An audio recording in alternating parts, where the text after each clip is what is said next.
16 માર્ચના રોજ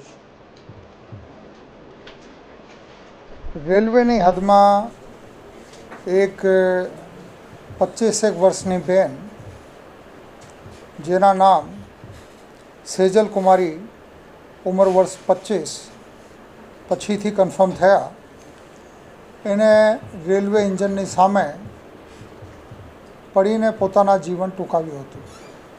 આ એડી રેલવે પોલીસ દ્વારા રજીસ્ટર કરવામાં આવી હતી. પણ આના પછી મરણ જનાર બેનના પિતા, જેના નામ દોલતભાઈ રામજીભાઈ પરમાર દ્વારા એક ફરિયાદ આપવામાં આવી, જેમાં માનસિક ત્રાસ અને આપઘાત માટે દુષ્પ્રેરણ કરવા માટે મરણ જનારના પતિ રાહુલ કુમાર અને એના સાસરિયા પક્ષ ઉપર શંકા વ્યક્ત કરવામાં આવી. આ ફરિયાદ રાંદેર પોલીસ સ્ટેશનમાં નોંધવામાં આવી. પછી તપાસ કરતાં એક ગંભીર બાબત પોલીસને ધ્યાને આવે કે આ બેનના એકાઉન્ટમાંથી જુદા જુદા એકાઉન્ટોમાં પૈસા ટ્રાન્સફર થતા હતા. આ પૈસા જે એકાઉન્ટમાં જતા હતા, આ બાબતે ટેકનિકલ રીતે તપાસ કરવામાં આવતા આ નંબરો બિહારના હોવાનું જાણવા મળેલ. આ આરોપીઓને પકડવા માટે સુરત સિટી પોલીસની એક ટીમ તાત્કાલિક અસરથી સંપૂર્ણ તૈયારી સાથે રવાના કરવામાં આવી. બિહાર અને ઝારખંડના આ વિસ્તાર નક્સલવાદી પ્રવૃત્તિથી પ્રભાવિત હોવાના લીધે બહુ કાળજીપૂર્વક આ ઓપરેશન હાથ ધરવામાં આવ્યું. ત્યાં જઈને ઘણી બધી રીતે પોતાના વેશ પલટા કરીને અને જુદા જુદા રીતે આ લોકોના રહેણાંકની માહિતી પોલીસ દ્વારા મેળવવામાં આવી અને પછી સ્થાનિક પોલીસની મદદથી ત્યાં ઓપરેશન કરવામાં આવ્યા અને આ ઓપરેશન પછી 3 આરોપીઓની ધરપકડ પોલીસ દ્વારા કરવામાં આવી. આ તમામના મોબાઈલ નંબર ચેક કરતાં પાકિસ્તાનના જણાઈ આવે આ પ્રકારના નંબરો આ લોકોના હતા, 92 સિરીઝના. આ નંબરો ઉપરથી મરણ જનાર બેનને એવી ધમકી આપવામાં આવી હતી કે તમારા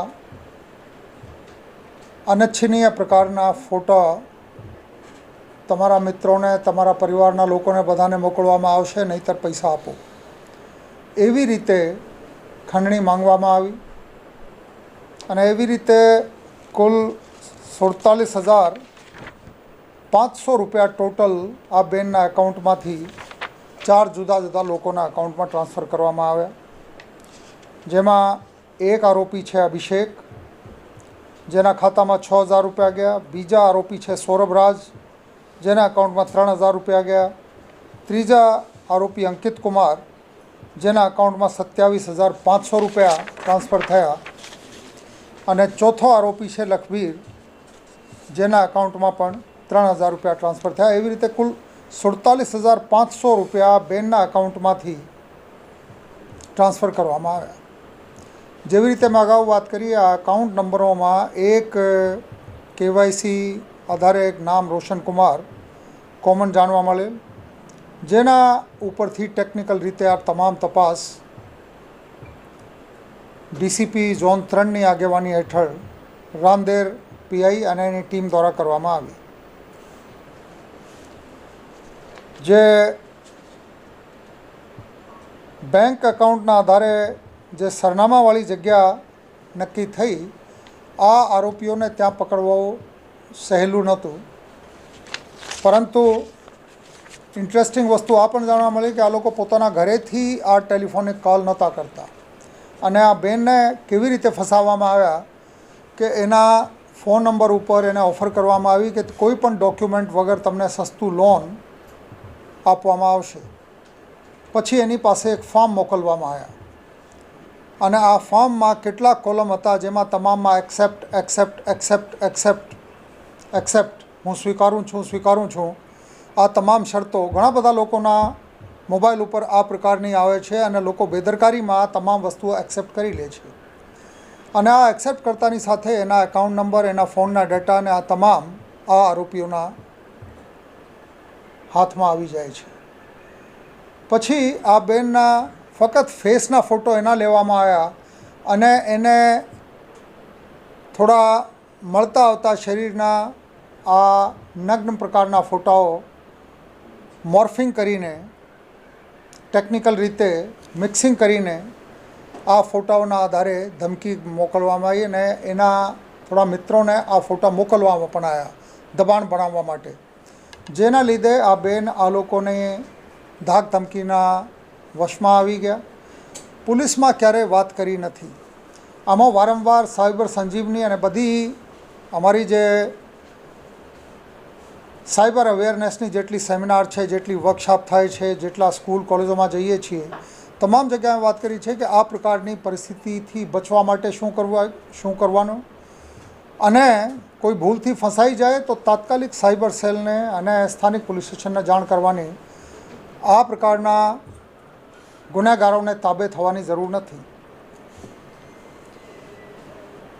આ આરોપીઓને રાત્રિના સમયે એના ઘરને ચારે બાજુથી કોર્ડન કરી સ્થાનિક પોલીસની મદદથી અભિષેક તેમજ સૌરભરાજને થાના સોનો, જિલ્લા જમોઈ ખાતે લઈ જવામાં આવ્યા અને આરોપી રોશનકુમારને એના ઘરે કેવલી ગામથી રેડ કરીને બહુ સિફતપૂર્વક ટેક્ટિકલી મહેનત કરીને આ ટીમ દ્વારા પકડવામાં આવ્યા.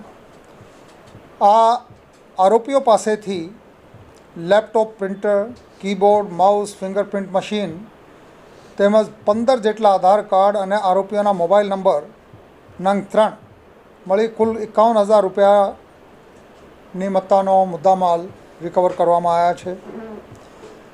એના ટેલિફોન અને લેપટોપમાંથી તમામ ડેટાની ચકાસણી કરવામાં આવી રહી છે.